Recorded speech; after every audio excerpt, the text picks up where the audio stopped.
Sabe aquele seno, cosseno e tangente que a gente tem dentro do triângulo retângulo? Então, hoje, além de tratar desse tema, a gente vai fazer aquela tradicional conexão com outro tema, o ciclo trigonométrico. Quer saber como funciona essa relação e aprender mais sobre trigonometria? Então vem aqui comigo e fundamente-se. O triângulo retângulo é um triângulo que tem um ângulo reto, ou seja, de 90 graus. Dá uma olhada nele. O triângulo retângulo, então, vai ser um triângulo, obviamente, com 3 lados e 3 ângulos. E um desses ângulos é um ângulo de 90 graus, que a gente sinaliza desse jeito aqui. E aí a gente tem os outros dois ângulos internos, esses dois aqui, Eu vou chamar esse ângulo de alfa, só para a gente trabalhar com ele daqui a pouco. No triângulo retângulo, os 3 lados são bem característicos, tá?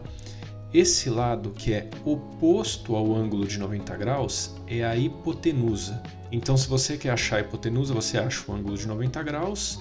O lado oposto a esse ângulo, o que é o lado oposto? Veja que esse ângulo de 90 graus ele é formado por esses dois lados aqui, Esses dois lados, então, são adjacentes ao ângulo de 90 graus. O oposto é o outro. É o lado que o ângulo olha, Então esse oposto aqui é a hipotenusa. Os outros dois lados são catetos, então eu posso chamar um cateto de cateto 1, ou C1, o outro cateto de cateto 2, C2. A ordem deles não importa. E as relações trigonométricas de seno, cosseno e tangente relacionam os lados do triângulo retângulo. Olha só, dentro de um triângulo retângulo, o seno de um determinado ângulo vai ser o cateto, que é oposto a esse ângulo, dividido pela hipotenusa do triângulo. Enquanto o cosseno desse mesmo ângulo vai ser o cateto adjacente a ele, dividido pela hipotenusa do triângulo. Então o que a gente precisa é enunciar o ângulo, que a gente já fez aqui com esse ângulo alfa, e observar quais catetos são oposto e adjacente a ele. O cateto adjacente está diretamente em contato com o ângulo. Então, esse ângulo aqui ele é formado pela hipotenusa, e por um cateto.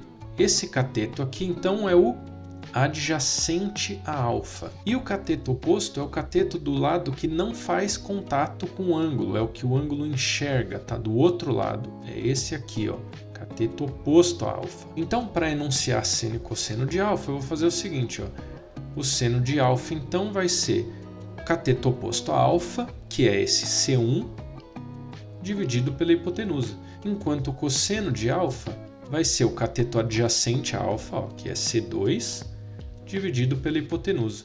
Então, se eu tiver o valor dos lados, C1, C2 e hipotenusa, eu tenho os valores de seno e cosseno. A tangente eu posso conseguir de duas formas. Eu posso enunciar a tangente como cateto oposto ao ângulo sobre cateto adjacente. No caso do ângulo alfa, o cateto oposto é C1. Então, C1 sobre cateto adjacente, C2. Mas você pode também lembrar que a tangente de um ângulo é a relação entre seno e cosseno desse ângulo. Nesse caso aqui, C1 dividido por H sobre C2 dividido por H. Isso aqui é uma divisão de frações, então eu posso manter a primeira fração e multiplicar pelo inverso da segunda, O H está então multiplicando e dividindo esses números, ele vai embora. Isso aqui fica C1 sobre C2. Perceba que chegamos tanto algebricamente quanto visualmente no triângulo na mesma relação para a tangente. Achou tranquilo? Beleza, agora é só pegar esse conceito e aplicar no seu triângulo durante os seus exercícios. Me conta aqui nos comentários se você conseguiu aplicar e já aproveita e curte o vídeo e se inscreve no canal. Como eu falei, a gente aqui nesse vídeo vai linkar esse conceito com outro conceito dentro da trigonometria, do círculo trigonométrico. O círculo trigonométrico ele é feito para a gente relacionar essas relações trigonométricas com o valor delas para alguns ângulos reais.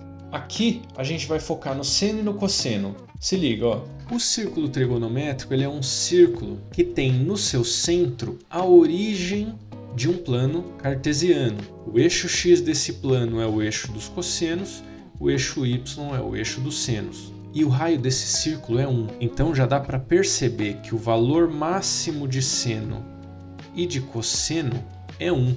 E o valor mínimo de seno e de cosseno é menos 1. Se esse aqui é a referência do ângulo zero e andar para cá é o sentido positivo do círculo trigonométrico e andar no sentido horário é o sentido negativo, Vamos pegar o sentido positivo e andar, por exemplo, um determinado ângulo aqui. Esse ângulo a gente pode chamar de beta, por exemplo. A projeção desse ângulo no eixo dos cossenos me dá isso aqui, ó. E no eixo dos senos me dá este tamanho aqui que eu posso transferir para cá. Vamos focar nesse triângulo então? Esse triângulo é um triângulo de 90 graus, portanto retângulo, e esse ângulo aqui é o beta. A hipotenusa é esse lado aqui. E a gente sabe olhando aqui pela figura que a hipotenusa vale 1, porque ela é exatamente igual ao raio da circunferência.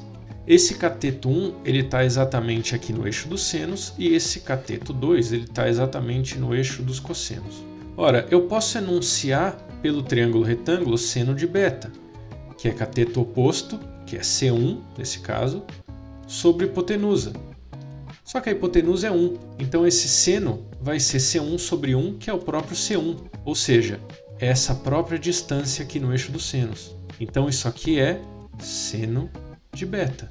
Para cosseno é a mesma coisa, eu posso enunciar no triângulo cosseno de beta. Vai ser cateto adjacente sobre hipotenusa, que é 1, e a divisão por 1 mantém o valor inalterado.